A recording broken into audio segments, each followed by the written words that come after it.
So before I talked about movies that inspired me when I was running Call of Cthulhu, I wanted to touch a little bit more on that.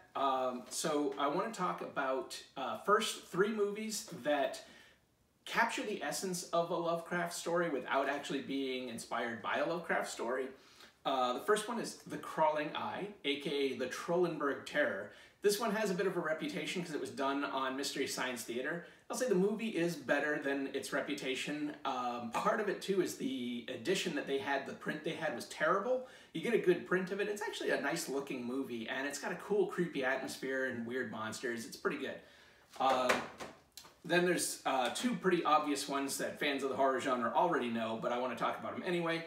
There's In the Mouth of Madness. This is like the best Lovecraft movie not based on a Lovecraft story that there is. It's really good. Sam Neill is excellent.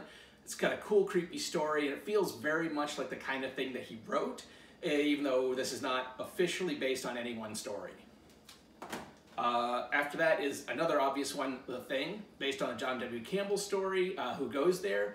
This really explores some of the alienation, the paranoia, and of course the Thing is a fantastic one of those critters. You know, it's really good. So those are not actually based on Lovecraft stories, but they capture some of the vibe, and I think they're worth watching if you are into the Call of Cthulhu role-playing game. Now there's actually three that are based directly on his stories, and unlike historically, with movies like The Dunwich Horror, which it's fun, but it's terrible. These are actually pretty good, but they're also really low budget. So you have to be forgiving in that way. So first up is an actual straight adaptation of the Call of Cthulhu. This is a silent film. It's made to kind of look like a movie that would have been made in Lovecraft's time. It's a pretty direct translation of the story. I think they do a really good job. It's a fan film, essentially. I mean, this is made with love, not money. So, you know, you have to be forgiving. There's ocean scenes where the water is blankets or something. It's not water. It's just, you gotta go with it. But it's good. It's really good. From the same people, there's The Whisperer in the Darkness. This is done more like a sort of a 50s horror film. It has that kind of a vibe. But again, it's really good. Yeah, it's shot on a low budget. Yeah, that doesn't always look perfect or like $100 million epic or something, but it's good. It's worth checking out. They do a really good job with what they've got.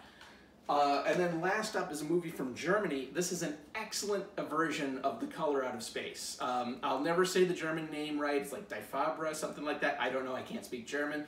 But this was done about 10 years ago. It's very good. It's set, I think, in World War II as opposed to in Lovecraft's time, but otherwise it's very similar story-wise.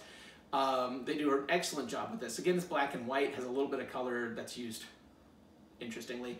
So I would highly recommend checking this out. The people who worked on this movie, they're trying to put together a Dreamlands film right now that they're still actually looking for people to help fund. So check that out. It looks pretty neat. And of course, there's the new Nicolas Cage Color Out of Space adaptation. I liked it, but I didn't love it. But it's worth checking out. It's pretty out there, so, you know, it's Cage. Anyway, check those movies out. You know, what else you gotta do right now?